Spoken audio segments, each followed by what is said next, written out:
I got a job at a deli. I spent the first hour learning where everything was, then they sent me to the walk-in cooler to grab something. The stench was unbearable. Uncovered food was scattered on the floor, containers sat open without covers, and spoiled produce was everywhere. It reeked like death and looked like a garbage heap. I nearly vomited, removed my apron, and walked out. I was employed at a bakery and assigned the early shift. Within minutes of arriving, a coworker asked if HR had mentioned they were required to work 17-hour shifts.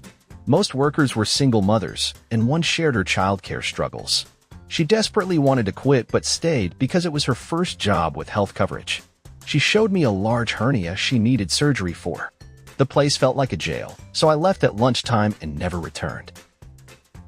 It wasn't exactly my first day, but I'd been promised a substantial retirement plan as part of my benefits. On orientation day, they explained the pension, and it was far from generous. It was the bare minimum required by law. I tried to resolve the issue, but they were firm. That's the deal. Sorry for the misunderstanding. Accept it or leave. They were shocked when I chose to walk away. When they told me I'd have to work overtime without pay, I said, "Oh, really? Goodbye then." After graduating, I landed a position at a small tech startup. They boasted about their vibrant workplace, but that just meant no set breaks and constant availability. The worst part? They paid in stock options they claimed would be worth a fortune when the company succeeded. After 2 weeks of keeping my phone by my side at night and losing my social life, I decided my well-being was worth more than risky stocks. I submitted my resignation the next day.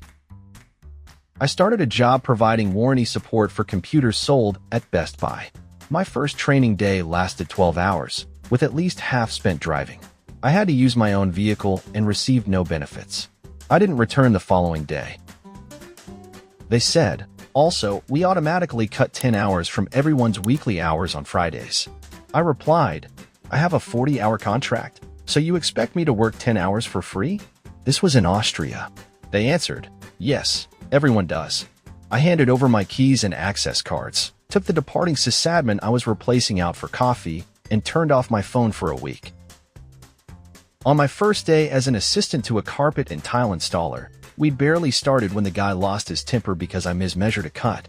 He began yelling and grabbed my arm.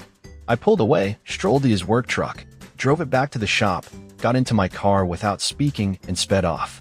The jerk had to walk a mile to call the boss. This was in the 1970s. I interviewed for a barista role. On my first day, they asked if I was fine with a few days of unpaid training, which I knew they were aware was against the law. I refused.